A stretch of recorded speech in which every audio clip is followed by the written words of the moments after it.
All right, this is a lesson in values. I'm taking an area, this is all in shadows, and I'm taking this area and adjusting the values so that they can have parts of the cliff. In this case, there's a whole ridge that goes along this cliff line that comes forward. So you need to have the values. In this case, I'm using a medium brown color, and just by putting that color in certain places along this cliff, it will bring that cliff forward. So having let me do a little lighter. That might be too light, but that's the idea.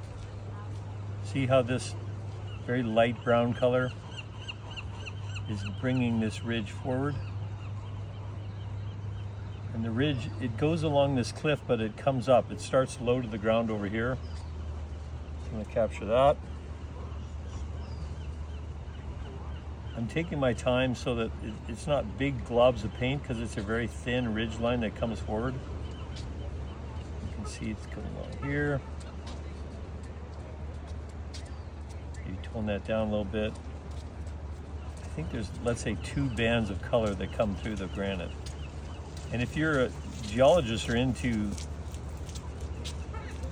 rock formation and stuff, it's very fascinating how these are layers and layers that whatever show what was on the earth 50,000 years ago, and now they're coming through this cliff line and making this really cool light color that shows up right along this cliff. So there you can see it's gone from over here down around here. I can continue that color on as it progresses down this rock formation, and if you were to stand at this rock and run your hands along it, which I love to do, you can see the layers, this lighter layer of rock all along this wall, and it goes way back over here to the left, and it's because it's slanted, it's not totally vertical, it actually goes right into the ground over here. So I'm going to show that by painting that lighter color that goes along this cliff into the ground.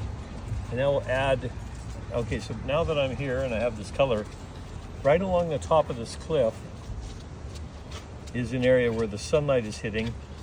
And because I love painting the effects of sunlight, I'm going to include areas where the sunlight's hitting this. This is a kind of a sand rock, and that sand rock goes along the cliff here.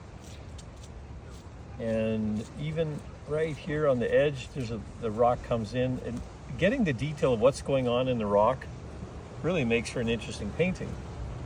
And sometimes we can gloss over it, and sometimes we want to include the detail. Well, I'm including the detail here because to me that's part of the beauty of this area, is that the rock has all these areas that have fallen into the ocean and leave scars on the rock, and when you paint them and add the character to the painting, it makes for a more interesting painting. So that's why I'm doing these different layers of the rock. And then right on the edge of the cliff here, I'm kind of exaggerating the slope. This slope is relatively flat when you go and stand on it, but in my painting here, it's a lot more vertical. Horizontal, sorry. There you go. What do you think? Good?